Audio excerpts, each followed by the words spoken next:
Soviet industrialization is like achieving a high-protein diet through cannibalism.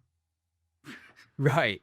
Because the amount of deaths required and the lack of consumer welfare the squeezing of consumer welfare required.